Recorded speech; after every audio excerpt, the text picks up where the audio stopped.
பாமகவில் இருந்து அன்புமணியின் ஆதரவாளர்களை கட்சியின் நிறுவனர் ராமதாஸ் நீக்கி வரும் நிலையில் கட்சிக்குள் நிலவும் சலசலப்புக்கு திமுகவே காரணம் என்று அன்புமணி மீண்டும் குற்றம் சாட்டியுள்ளார்.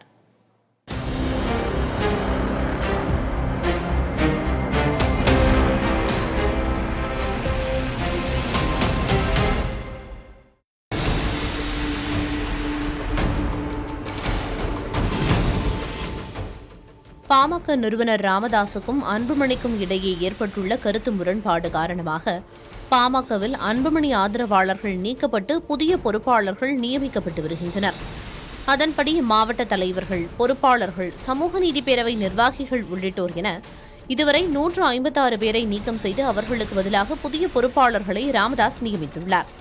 புதிதாக நியமிக்கப்பட்டுள்ள பொறுப்பாளர்கள், நிர்வாகிகள் தைலாபுரம் இல்லத்தில் ராமதாஸை சந்தித்து ஆலோசனை மேற்கொண்டனர்.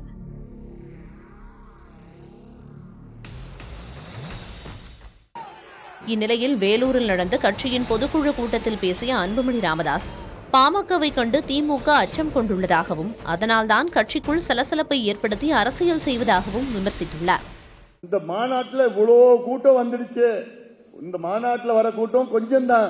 வீட்டில் இருக்கிற கோபமா இருக்கிற கூட்டம் கோடிக்கணக்கான சொந்தங்கள் வீட்டில் கோபத்தோட இருக்கிறாங்க. இது தெரிஞ்சதுக்கு அப்புறம் தான் இன்னும் நம்ம கட்சிக்குள்ள இந்த குழப்பம் வரணும், பிரச்சனை வரணும் அப்படின்னு சொல்லி குழப்பம்லாம் இதெல்லாம் அது ஒரு முக்கியமான காரணம். நிறைய நாள் வெளியில சொல்ல முடியல, சொல்லும் காலம் வரும்.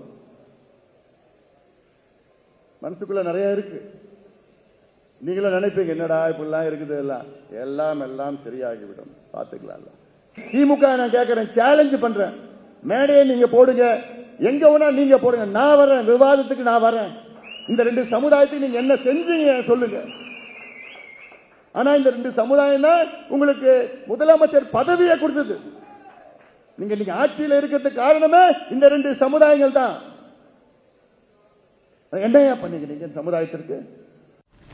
நேற்றைய தினம் காஞ்சிபுரத்தில் பேசிய அன்புமணி, பாமகவில் நிலவும் உட்கட்சி பூசலுக்கு திமுகவே காரணம் என்றும் திமுகவிற்கு உதவுவதற்காகவே சில நிர்வாகிகள் பாமகவில் செயல்பட்டு வருவதாகவும் கூறியிருந்தார்.